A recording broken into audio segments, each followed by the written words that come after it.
গুৰু সংস্কৃতিৰ এই সুন্দৰ সুন্দৰ উপাদানবোৰৰ ইমান গভীৰতা আছে, তাৰে দিহানাম কৃষ্ণ সংস্কৃতিৰে এটা উপাদান।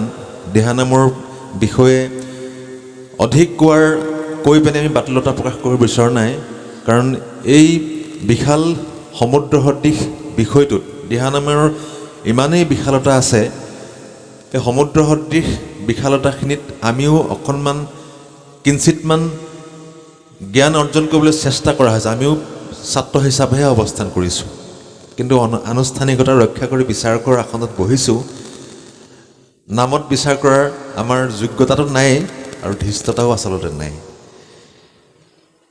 মই প্ৰথমতে প্ৰতিযোগী দলসমূহক বিনম্ৰভাৱে এটা কথা গুহাৰি জনাব বিচাৰিছোঁ। এটা অনুষ্ঠান যেতিয়া ৰূপায়ণ কৰা হয়, সেই অনুষ্ঠানটোৰ লগত এখিনি মানুহ নিস্বাৰ্থভাৱে জড়িত হৈ পৰে। ক'ৰবাত স্বাৰ্থ থাকে বেলেগ কথা, কিন্তু এনেকুৱা ধৰণৰ অনুষ্ঠানবিলাকত সাধাৰণতে নিস্বাৰ্থভাৱেই সমাজৰ কাৰণে কিছু লোকে সময় দিয়ে। প্ৰতিযোগিতাৰ কাৰণে এখন নিয়মাৱলী প্ৰস্তুত কৰি দিছে। প্ৰতিযোগীসমূহে নিশ্চিতভাৱে বহুদিনৰ আগতে হয়তো পাইছে, কাৰণ আমাক এই প্ৰতিযোগিতাখনৰ খবৰ দিয়া হৈছিলে আমাৰ সহকৰ্মী শিক্ষাগুৰু সঞ্জীৱ শইকীয়া ছাৰ ইয়াত আছেনে জানো? তেখেতৰ স্বাস্থ্য বেয়া আছিলে, গুচি গ'ল। মই আঘোণমহীয়া পথাৰত ধান দাই আছিলোঁ, ধান কাটি থাকোঁতে মোক ফোন কৰিছে। গতিকে দিন হ'ল, এতিয়াতো আহি মাহ পালেহি, আৰু সমান্তৰালকৈ প্ৰতিযোগীসমূহেও এই নিয়মাৱলীখন কিন্তু বহু আগতেই লাভ কৰিছে। 11 বজাৰ পৰা প্ৰতিযোগিতা আৰম্ভ কৰিবলৈ দিছে। 11 নহয়, 11 বজাত, হয়, চিঠিখনত কিন্তু 9:30 আছিলে। 11 বজা আমি বিদ্যালয়ত অকণমান কৰ্মৰত হোৱাৰ কাৰণে আমি আজিকালি বিদ্যালয়ৰ পৰা সোনকালে গুচি আহিব নোৱাৰি, কাৰণ আপোনালোকে জানে চকু টিপি হ'ব লাগে। গতিকে বিদ্যালয় সময়টো শেষ কৰি আমি প্ৰতিযোগিতাথলীলৈ ঢাপলি মেলিছোঁ।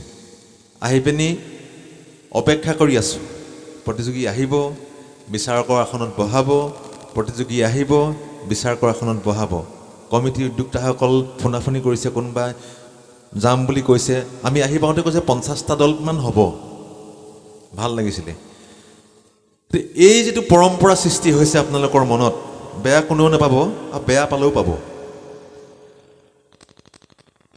11 বজাৰ প্ৰতিযোগিতাটো যে 4 বজাত, 7 বজাত, 7:30 তাৰ পাছতো যে আহি পোৱাহি নাই, এই যিটো অলিখিত পৰম্পৰাত পৰিণত হৈছে প্ৰতিযোগিতাসমূহত, এই পৰম্পৰাবিলাক কিন্তু আমি বৰ্জন কৰিব হ'ল। নহ'লে প্ৰতিযোগিতা এদিন নাথাকিবগৈ, আৰু প্ৰতিযোগিতা নাথাকিবগৈ, মানুহখিনি হেঁপাহ নাইকিয়া হ'ব নহয়। আজি যদি এই উদ্যোগ, মই ইয়াৰ আগতেও ইয়ালৈ আহিছোঁ, জালুকগাঁৱত আৰু এখন প্ৰতিযোগিতা কৰিছিলে, তেতিয়া তেওঁলোকে পুৰুষৰ কৰিছিলে। পুৰুষৰ দল স্বাভাৱিকতে অলপ কম থাকে বাৰু, সেইটো এটা স্বাভাৱিক কথা। পুৰুষে কি কাৰণে নাজানো, পুৰুষসকল পিছ পৰি গৈছে কেলৈ নাজানো। এনেই কিন্তু প্ৰদৰ্শনীমূলক দিহানাম কৰিবৰ কাৰণে ঢেৰ দল আছে, অসংখ্য দল, বিভিন্ন ডাঙৰ ডাঙৰ হৰ্ডিংছ, ডাঙৰ ডাঙৰ পোষ্টাৰ বেনাৰ, আমুক দল তামুক দল, ভাল হৈছে, শুভ লক্ষণ। কিন্তু প্ৰদৰ্শনীমূলক যিটো পৰিৱেশন, তাত কথাবিলাক কিন্তু শুদ্ধ ৰূপত প্ৰতিষ্ঠা নহয়। সেইকাৰণে প্ৰতিযোগিতাৰ মাধ্যমেৰে আমি এই বিষয়বস্তুবিলাকৰ আচলতে শুদ্ধতাটো আমি বুৰঞ্জীবোৰ জনাৰ এটা অৱকাশ থাকে। গতিকে পুৰুষৰেও দল গঠন কৰক, আপোনালোকেও দিহানামৰ প্ৰতি অকণমান মনোনিৱেশ কৰক। যি কি নহওক, প্ৰতিযোগীসকললৈ অনুৰোধ জনাইছোঁ, আপোনালোকে অকণমান উদ্যোক্তাসকলৰ বিভিন্ন উদ্যোক্তাসকলক সন্মান জনাই হওক বা সময়ৰ মূল্য বুজিয়েই হওক, আপোনালোকে সময়মতে আহিবলৈ কিন্তু অকণ যত্ন কৰিব। এটা সময় আছিলে, আমি যেতিয়া প্ৰতিযোগী আছিলোঁ, মোৰ মনত পৰিছে এতিয়া, প্ৰতিযোগী যেতিয়া আছিলোঁ, আমি বিচাৰকৰ কাৰণে ৰৈ থাকিবলগীয়া হয়। সেইটো 90 দশকৰ কথা হ'ব। তেতিয়া আমি হয়তো হাইস্কুলত পঢ়ি থকাৰ পৰা মই হায়াৰ ছেকেণ্ডেৰী মানলৈকে প্ৰতিযোগিতা কৰিলোঁ। তেতিয়া বিচাৰকৰ কাৰণে ৰৈ থকা হয়। এতিয়া পৰম্পৰাটো ওলোটা হৈছে, বিচাৰক ৰৈ থাকিব, দল নাই। এইটো অনুৰোধ কৰিছোঁ, আপোনালোকে এইখিনি অকণমান মেইনটেইন কৰক। প্ৰতিযোগিতা যদিও দল কম হৈছে, প্ৰতিযোগিতাৰ মানদণ্ড যথেষ্ট উন্নত হৈছে আজি। ভাল হৈছে, অনুশীলন কৰিয়েই অহা যেন লাগিছে সকলোকে। কিন্তু কিছু কিছু কথা অকণমান আমাৰ গাত লগা নাই। গাত কেতিয়া লাগিব? দিহানামৰ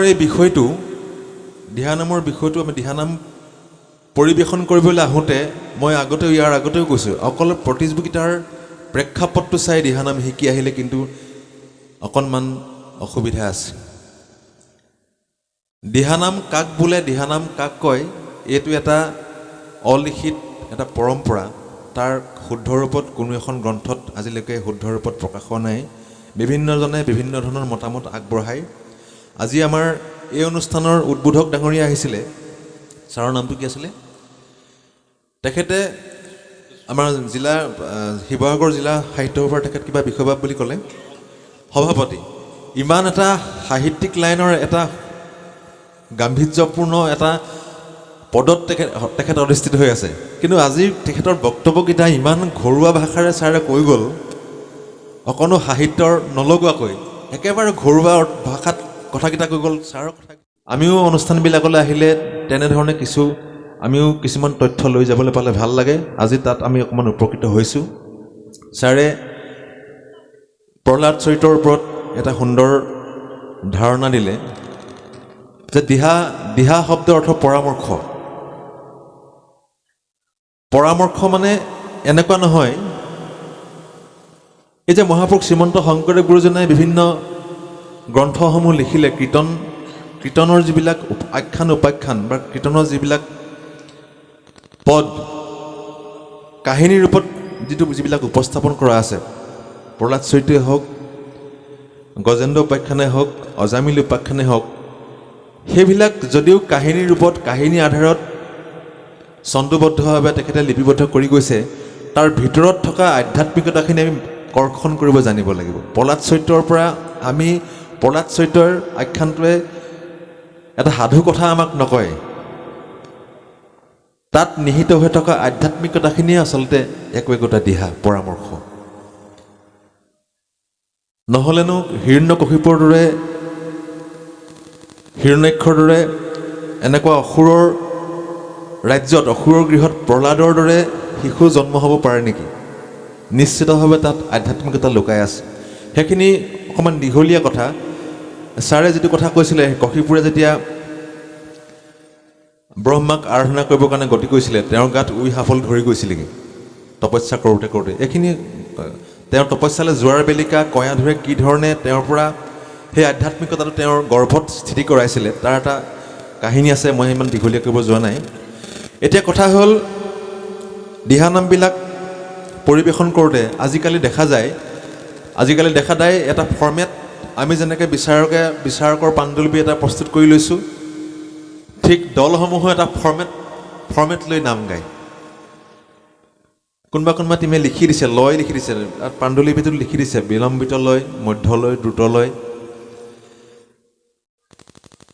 পৰিৱেশন শৈলীত এই যে লয়বিলাক চাপৰিৰ দ্বাৰা যিটো প্ৰকাশ কৰিবলৈ বিচৰা হয়,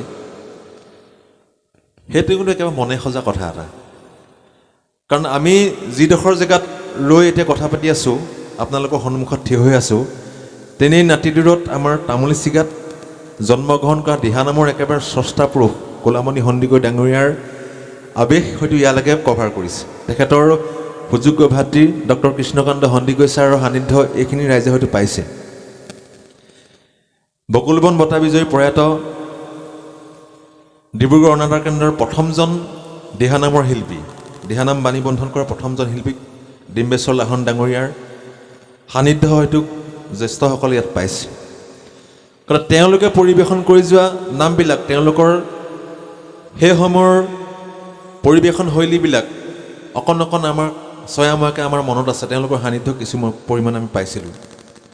গতিকে এতিয়া লয়ৰ কথাটো আমাৰ আজিকালি দলসমূহে অকল লয়ৰ কথা চাপৰিত বুজাবলৈ যায় যে বিলম্বিত লয় মানে এচাপৰ, মধ্য লয় মানে আকৌ 3 চাপৰ মাৰে, তাৰপিছত দ্ৰুত লয় বুলি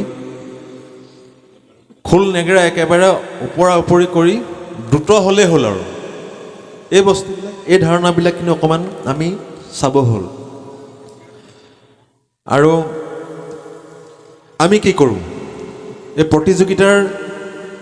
প্ৰতিযোগীসকলৰ কাৰণে যিখন আমি মূল্যাংকনৰ যিখন তালিকা আমি মূল্যাংকনৰ যিখন প্ৰপত্ৰ আমি যুগুত কৰোঁ সেই প্ৰপত্ৰখন কিন্তু আমি ক'ৰ পৰা লওঁ আমাৰ নিজৰ কথাই কৈছোঁ আমি যে সকাম খাওঁ আমি ভাওনা সবাহত দিহানাম গাওঁ বৰ সবাহত দিহানাম গাওঁ মৃতকৰ কাজ কৰ্মত দিহানাম গাওঁ সেইটো পৰম্পৰা আছে ঠাই ভেদে নাই কিন্তু বহু জেগাত মৃতকৰ কৰ্মত দিহানাম পৰিৱেশন নকৰে কিন্তু আমি যেতিয়াৰ পৰা দেখিছোঁ মৰা সকামত দিহানাম গাই ভাওনা সবাহত দিহানাম গাই বৰ সবাহত দিহানাম গাই হয় নহয় বাৰু নহ'লে কৈ দিব দীঘলীয়া কৈছে নি মই হয় নহয় বাৰু তাত আমি কি কৰোঁ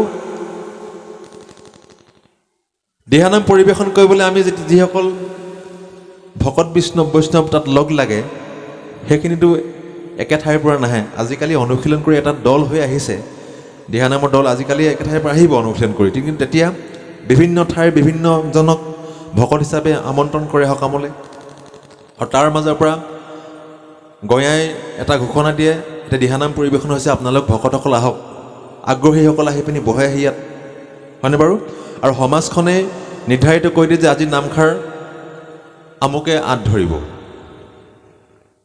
অভিজ্ঞতা থকা কোনোবা এজন ভকতক কৈ দিয়ে নামখাৰ আজি আমুক শইকীয়া বাপে বা আমাৰ আমুক দেউতাই আঁত ধৰিব গতিকে সকলো সংগীবৃন্দ বহাৰ পাছতহে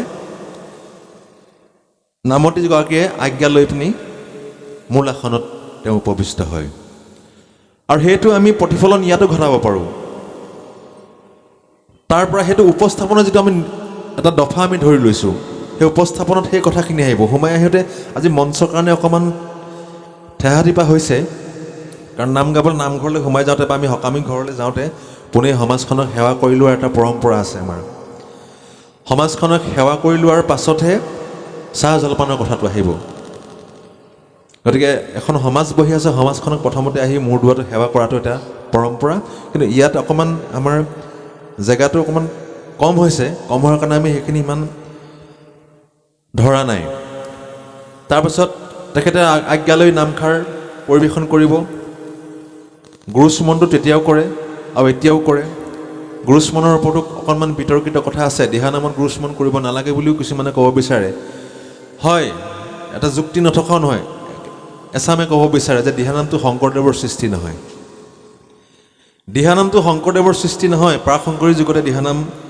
গাইছিলে প্ৰহ্লাদেও বলিৰ ৰাজসভাত প্ৰহ্লাদেও হৰিৰ কথা প্ৰচাৰ কৰিছিলে বা গোবৰ্ধন পৰ্বত ধৰি যেতিয়া গোপবাগলসকলক শ্ৰীকৃষ্ণই বৃন্দাবনত ৰক্ষা কৰিছিলে তেতিয়াও তাত এইবিলাক এনেকুৱা ধৰণৰ নাম কীৰ্তন হৈছিলে সকামে যিটো কথা গতিকে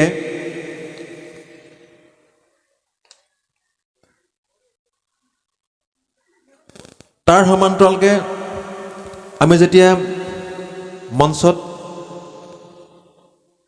গুৰুস্মৰণ কৰিলে গুৰুস্মৰণ কৰা কথাটো সেইকাৰণে কৈছোঁ কাৰণ আমি দিহানামৰ প্ৰথম দিহানামখাৰ কোনখাৰ আৰম্ভ কৰে আমাৰ অবিভক্ত শিৱসাগৰ জিলাত গোলাঘাটেই হওক শিৱসাগৰে হওক যোৰহাটেই হওক বা ডিব্ৰুগড়ে হওক দিহানামৰ প্ৰথম কোনটো ঘোষা আৰম্ভ কৰে আপোনালোকে সকলোৱে জানে কোনটো গায় বাৰু হৰিয়ে ৰাম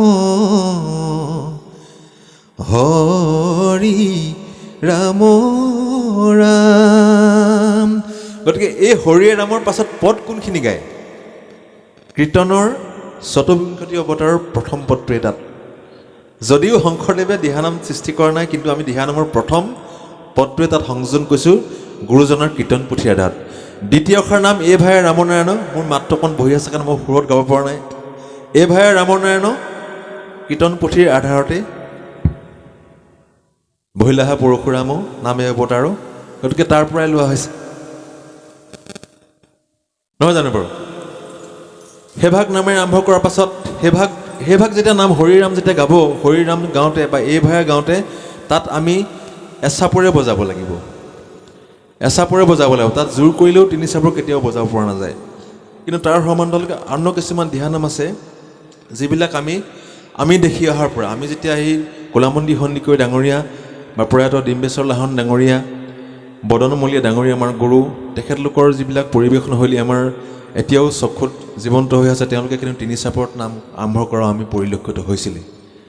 গতিকে আমি এতিয়া আজি এনেকুৱা হৈছে কেইটামান দলে এচাপৰত নাম আৰম্ভ কৰিছে, কিন্তু নামৰ গতিটো ইমান খৰ হৈছে, তাত তিনি চাপৰ বিচাৰি আছে, মানে টেম্পুটোৱে তিনি চাপৰ বিচাৰি আছে, কিন্তু বজাইছে এচাপৰ, তাৰ গতিটোৱে কিন্তু তিনি চাপৰ বিচাৰি আছে। গতিকে এচাপৰ যদি হ'ব মাৰিবলগীয়া হয়, তাৰ এটা নিৰ্দিষ্ট মানত এটা গতি আছে, সেইটো মতে যাব লাগিব। তাৰপাছত আহিলে উপস্থাপন সাজপাৰৰ কথাটো আহিলে।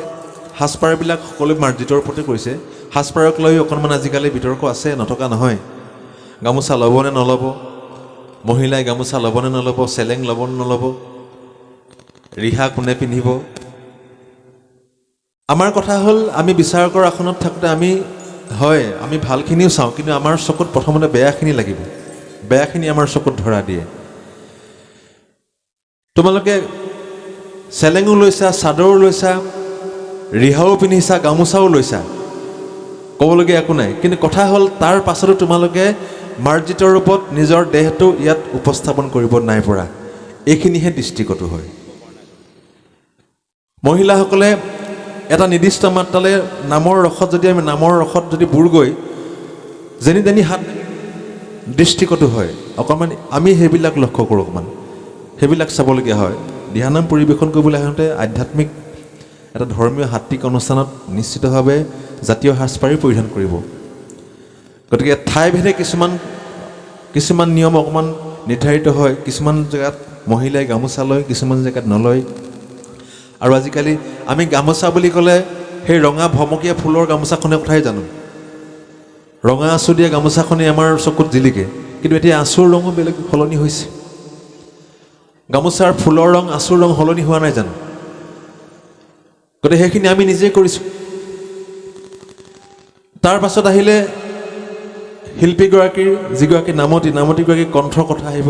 কণ্ঠটো হ'ল ঈশ্বৰ প্ৰদত্ত, কণ্ঠটো ঈশ্বৰ প্ৰদত্ত বস্তু। আমি কণ্ঠক ৰেৱাজ কৰি আমি উন্নত কৰিব পাৰিম, কিন্তু তাৰ মূল জকাটো কিন্তু ভগৱান প্ৰদত্ত। কাৰণ চাবচোন, সকলোৱে গান গাব নোৱাৰে, সকলোৱে খেলা ধূলা কৰিব নোৱাৰে, সকলোৱে ছবি আঁকিব নোৱাৰে, সকলো পঢ়াটো চোকা নহয়। গতিকে ঈশ্বৰ প্ৰদত্ত কিছুমান গুণ মানুহৰ কাৰণে প্ৰত্যেকৰে প্ৰতিভা থাকে। আমি সেইখিনি বিকাশ কৰাৰ কিছু ক্ষেত্ৰত সুযোগ নাপাওঁ, কিছুমানে সুযোগ পাওঁ। সেই সুযোগখিনি লৈ কিছু লোকে আগবাঢ়ি যায়, নিজক প্ৰতিষ্ঠা কৰিব পাৰে, আৰু কিছু লোকে সুবিধাৰ অভাৱত প্ৰতিভা শেষ হৈ যায়। গতিকে কণ্ঠটোত নম্বৰ থাকিব, কণ্ঠত সৰহকৈ নম্বৰ থাকিব, কণ্ঠ ভাল হ'বই লাগিব। কণ্ঠ বুলি কওঁতে দিহানামটো চাওক। এতিয়া কথা হৈছে, আজিকালি দিহানাম গাওঁতে বিভিন্ন ধৰণৰ বৈদ্যুতিক বাদ্যও সংগত কৰা হয়। যদিও দিহানামটো ক্লাছিকেল নহয়, তথাপিতো নিৰ্দিষ্ট এটা মান আমি লৈ ল'ব লাগিব। কাৰণ মানটো ক'ৰ পৰা আৰম্ভ হ'ব? হৰিধ্বনিৰ পৰাই আৰম্ভ হ'ব।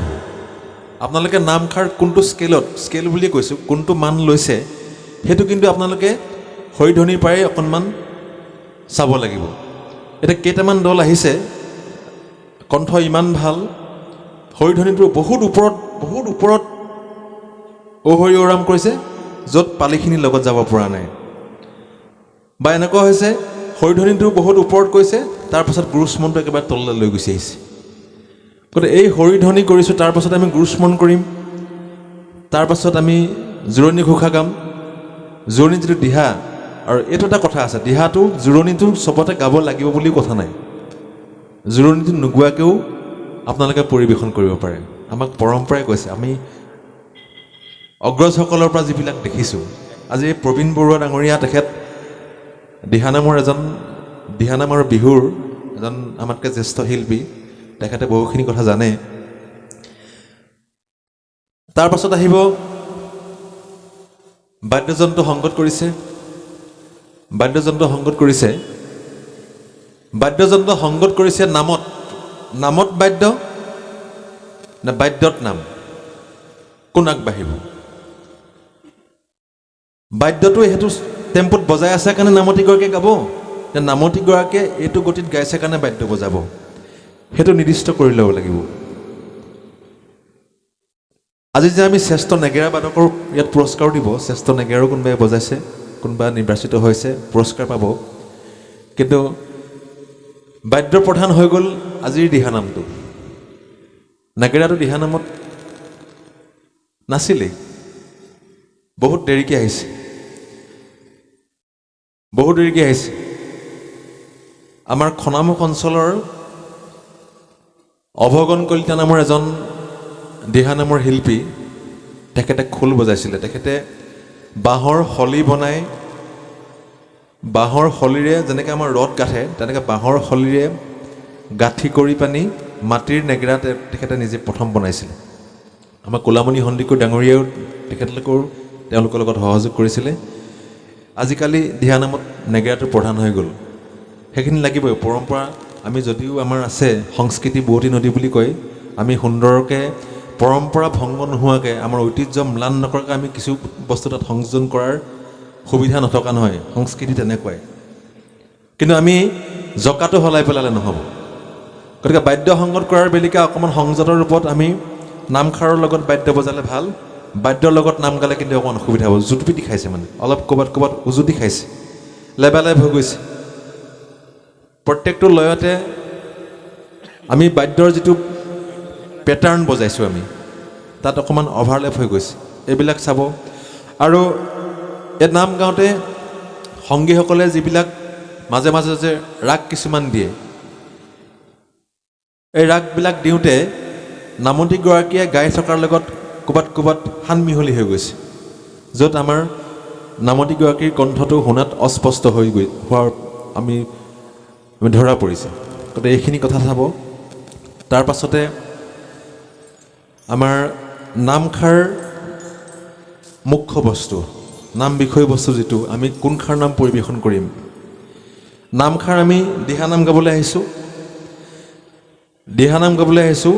আপোনালোকে এটা কথা মন কৰিব, কিন্তু দিহানাম, টোকাৰী গীত, দেহ বিচাৰ গীত,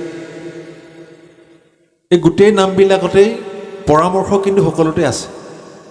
টোকাৰী গীতবিলাকেও পৰামৰ্শ দিয়ে, আমাক জীৱতৰণৰ কথা টোকাৰী গীতবিলাকেও প্ৰকাশ কৰে।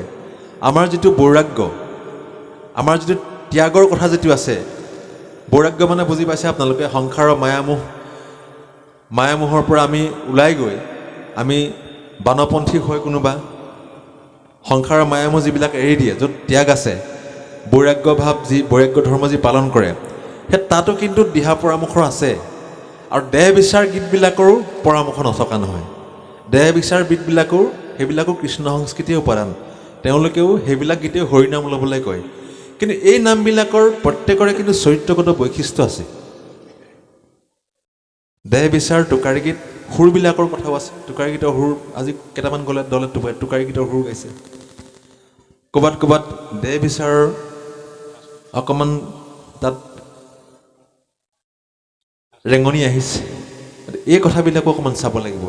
আমি ঢেৰ আধুনিক নকৰোঁচোন, আমি পৰম্পৰাগত সুৰত কীৰ্তন পুথিৰ গুৰুজনে লিখি থোৱা সেই পদবিলাকৰ আধাৰতে নাম এখন গাওঁচোন। মই চবতকৈ আচৰিত হওঁ যেতিয়া কীৰ্তন পুথিখন লিখি গজেন্দ্ৰ আখ্যানৰ এটা পদ উলিয়াই লৈ তাৰ পৰা আকৌ সেইকেইটা শব্দকে অকণমান অভিধান চাই সমাৰ্থক শব্দ কেইটামান লগাই এইষাৰ নাম মই লিখিছোঁ বুলি কোৱাৰ যিটো পৰম্পৰা, মানে সেইটো নকৰিলেওচোন হয়। গুৰুজনে লিখি থোৱা কথাবোৰ বেয়া নেকি? ইমান ধুনীয়াকৈ ছন্দবদ্ধভাৱে গুৰুজনে লিখি থৈ গৈছে, সেইখিনিকে আপোনালোকে সেই নামখাৰৰ লগত সংগতি ৰখাই গাওকচোন, খুব ভাল হ'ব।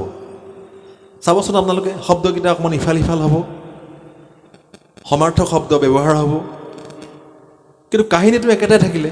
গতিকে শংকৰ গুৰুজনে লিখি থোৱা বস্তুবিলাকে যদি আমি সেই পথে যদি আমি গাওঁ, মই ভাবোঁ তেতিয়াহ'লে বেছি ভাল হ'ব।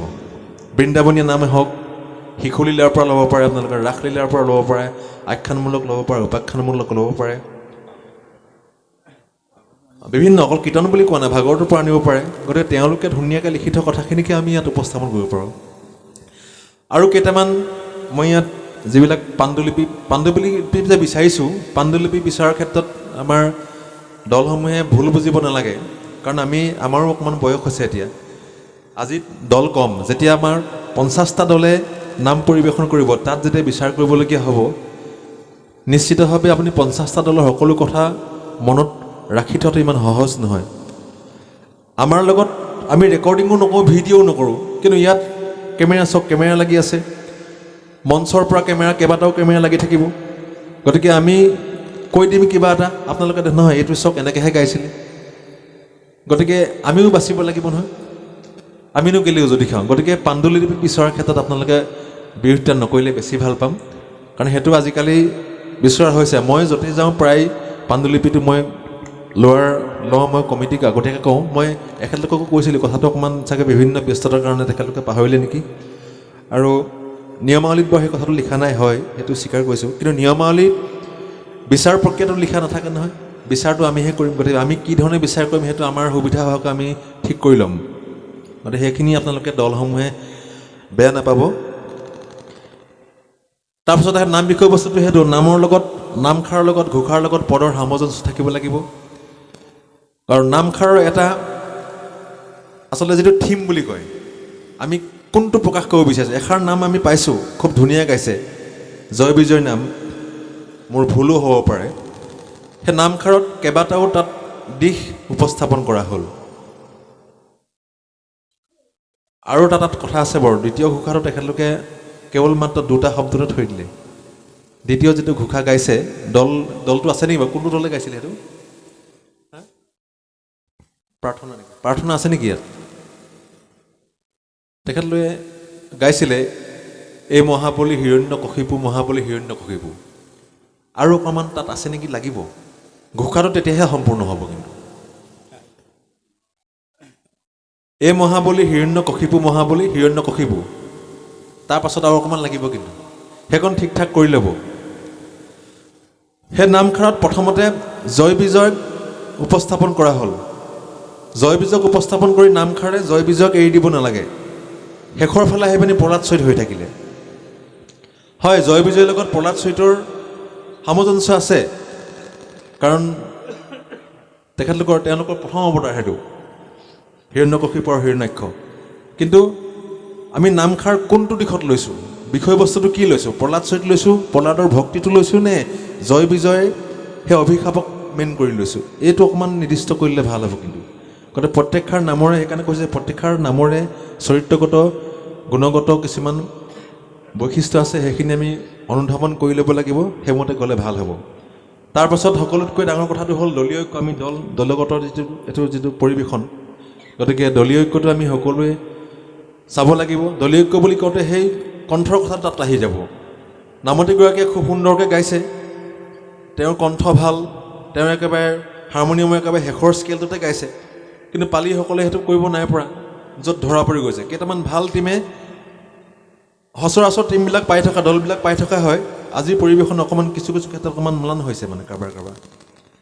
আৰু সেই আমি ধুনীয়াকৈ আমাৰ কণ্ঠটোৱে কৰিলে কিমানলৈকে কভাৰ কৰিব, কিমানলৈকে আমি নোটটো কিমানলৈকে লগাব পাৰিছোঁ নাই, সংগীসকলেও পাৰিছে নাই। গতিকে এইখিনি আপোনালোকে যেতিয়া অভ্যাসন কৰিব, যেতিয়া আপোনালোকে প্ৰেক্টিছ কৰিব, তেতিয়া সেইখিনি কথাও চাব। আৰু চবতকৈ ভাল হ'ব আপোনালোকে দলপতিগৰাকীয়ে নিজৰ কণ্ঠটো কোনটো মানত গালে সুন্দৰ হয়। আজিকালি ৰেকৰ্ডিং ষ্টুডিঅ' ধেৰ আছে, আপোনালোকে টেষ্ট কৰি ল'ব পাৰে। আপোনাৰ নিজৰ কণ্ঠটো আপোনালোকে চাব পাৰে, আপোনালোকৰ কণ্ঠটো ক'ত বেছি মিঠা হয়, ক'ত সুন্দৰ হয়, সেইখিনি আপোনালোকে কৰিব পাৰিব। গতিকে আমি তেনেকুৱা ধৰণৰ কিছুমান দফাৰ মাজেদি আমি বিচাৰ প্ৰক্ৰিয়াটো আগবঢ়াবলৈ যাওঁ। আৰু এই যে দফাবিলাক আমি নিয়মাৱলীত সন্নিৱিষ্ট কৰিছোঁ, সেইখিনি কিন্তু আমি এই সমাজখনৰ এই সকামী পদ্ধতিটোৰ পৰাই লৈ আনিছোঁ। গতিকে ভুলে শুদ্ধই ধেৰ কথা ক'লোঁ।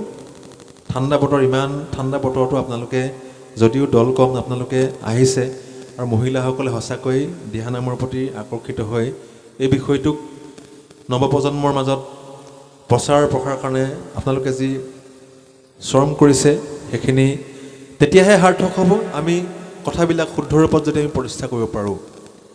আশা ৰাখিম আপোনালোকে এই বিষয়বস্তুবিলাক অকল প্ৰতিযোগিতাৰ এই মঞ্চখনতে সীমাবদ্ধ নাৰাখি ইয়াৰ শুদ্ধতাখিনি বয়োজ্যেষ্ঠসকলৰ পৰা, আমাৰ গাঁৱে ভূঞে আছে দিহানাম পৰিৱেশন কৰা ঢেৰ শিল্পী আছে, যিবিলাক অখ্যাত, যিবিলাক প্ৰচাৰ বিমুখ, যিবিলাকে জানে কিন্তু ক'বলৈ হয়তো সংকাৰ কিছুমানৰ ভয় এনেকুৱা থাকিব।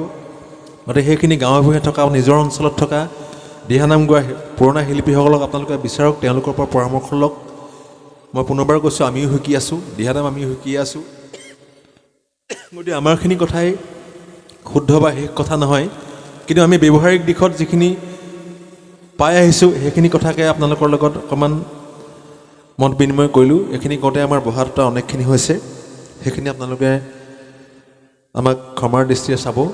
আৰু আজিৰ বিচাৰ প্ৰক্ৰিয়াত আমি কেইবাটাও দিশৰ পৰা বহুখিনি চাই চিতি আমি এটা ৰিজাল্ট শুদ্ধ ৰূপত উলিয়াবলৈ যত্ন কৰিছোঁ। আৰু উদ্যোক্তাসকলে মাত্ৰ 3টা স্থানে ৰাখিছে, প্ৰথম, দ্বিতীয় আৰু তৃতীয়। গতিকে আমি সেইমতেই, যদিও সকলোকে পুৰস্কাৰ দিব লাগে, সকলোৰে ভাল হৈছে, তথাপিতো তাৰ মাজৰ পৰা আমি সকলোৰে ভাল হৈছে, কিন্তু তুলনামূলকভাৱে কাৰোবাৰ বেছি ভাল হৈছে। সকলোৱে ভাল হৈছে বুলি আমি সকলোকে পুৰস্কাৰ দিব নোৱাৰোঁ। গতিকে সেইখিনি সীমাবদ্ধতাৰ মাজেৰে আমি এটা ফলাফল উলিয়াবলৈ যত্ন কৰিছোঁ। আমি নকওঁ এইটো আমাৰো বহাটোটা হ'ব পাৰে, কিন্তু এটা কথা বুকুত হাত থৈ ক'ব পাৰোঁ যে আমাৰ ওপৰতো ভগৱান বহি আছে, বিচাৰ আমাৰ ওপৰতো কোনোবাই কৰিব। গতিকে সেইখিনিহে আমি বুকুত হাত থৈ ক'ব পাৰোঁ। বিচাৰ প্ৰক্ৰিয়াৰ বেলিকা তেনেকুৱা ধৰণৰ কোনো নাই, কাৰোবাক ক'লা বগা দেখাৰ আমাৰ আজিলৈকে ভগৱানৰ কৃপাত সেইটো হোৱা নাই।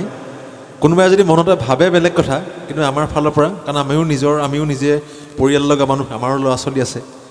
গতিকে এইখিনি কথা লুকুৱাই চুৰ কৰি লাভ নাই। আমি আমাৰ বিচাৰ প্ৰক্ৰিয়াত যিখিনি শুদ্ধ পাইছোঁ সেইখিনি কৰিবলৈ যত্ন কৰিছোঁ। ইয়াত আপোনালোকৰ ডিমত থাকিলেও চাব, যদি কিবা আমাক কথা পাতিবলগীয়া থাকিলে বা আমি যদি সুধিবলগীয়া থাকে আমি সেইখিনি শ্বেয়াৰ কৰিম। গতিকে পুনৰবাৰ সকলোলৈকে আমাৰ ধন্যবাদ জনাইছোঁ, বিশেষকৈ উদ্যোক্তাসকলে আমাৰ কৃতজ্ঞতা জনাই মই এইখিনি বক্তব্য ইমানতে সামৰণি মাৰিছোঁ। ধন্যবাদ।